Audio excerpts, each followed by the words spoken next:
I grew up in Philadelphia where the fans are electric, and especially for the Philadelphia Eagles. You can hear the fans from close to a mile away. We love to tailgate for early games and sit outside the stadium till the game starts. I've been fortunate enough to attend at least one game a season, and the fans have been waiting on a Super Bowl run for a lifetime. But until the 2017-2018 season, it's the season of football I will never forget, and the underdogs that took it all the way and won.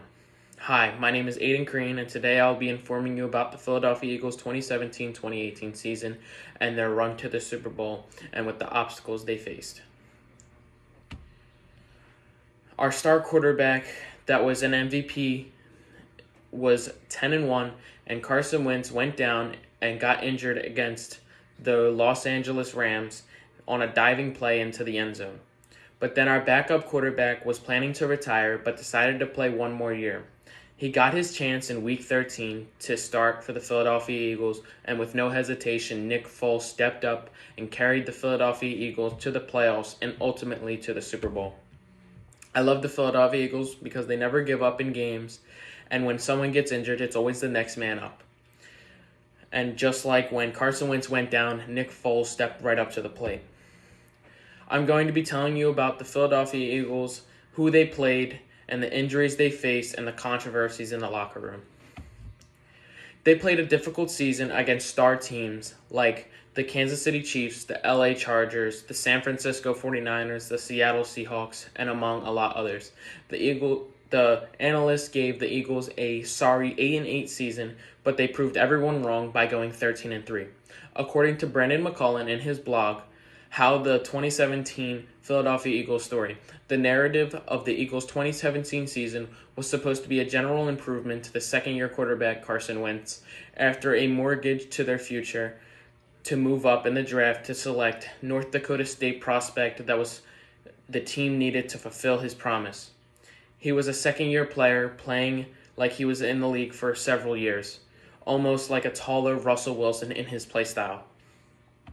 Not only were the Eagles a developing team with injuries and affected starters and key reserves, injuries were caused the Eagles to fill starter positions, and key players were injured like Ronald Darby, Caleb Sturgis, Darren Sproles, Fletcher Cox, Chris Morris, Jordan Hicks, Jason Peters, and Carson Wentz. Ronald Darby was traded to the Philadelphia Eagles in the preseason and didn't play because he suffered an ankle dislocation in his first contest. Caleb Sturgis suffered a hip fracture in Week 1 against the Washington Redskins. Darren Sproles tore his ACL and fractured his wrist in Week 13 against the New York Giants. Fletcher Cox missed 2 games and suffered a calf injury against the New York Giants. Chris Morris tore his PCL on a special teams play against the Panthers. Jordan Hicks ruptured his Achilles tendon after Week 6 during a scrimmage. Jason Peters missed the remainder of the season after tearing his ACL in a game against the Washington Redskins. Carson Wentz tore his ACL and his LCL after scoring a touchdown against the LA Rams.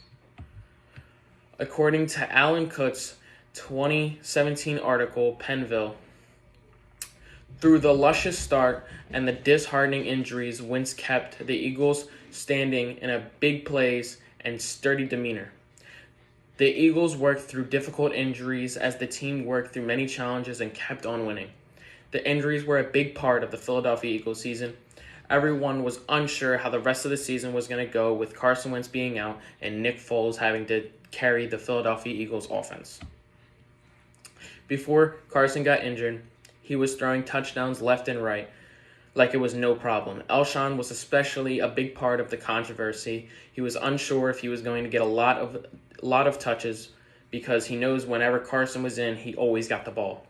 But when Nick Foles knows he doesn't have as big as an arm as Carson does, he was unsure if he was going to get the ball a lot.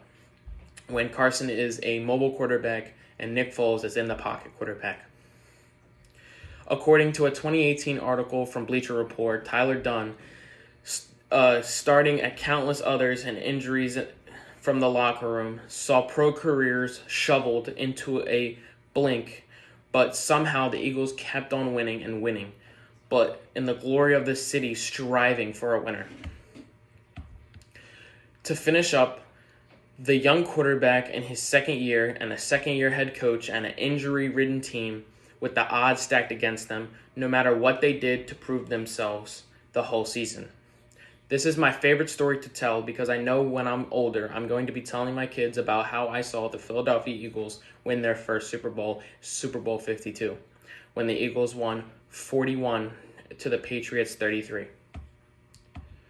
Again, my name is Aiden Crane, and I just told you about the Philadelphia Eagles Super Bowl run and the obstacles they faced and the injuries they faced and the controversies in the locker room. Thank you for everyone listening, and does everyone have any questions?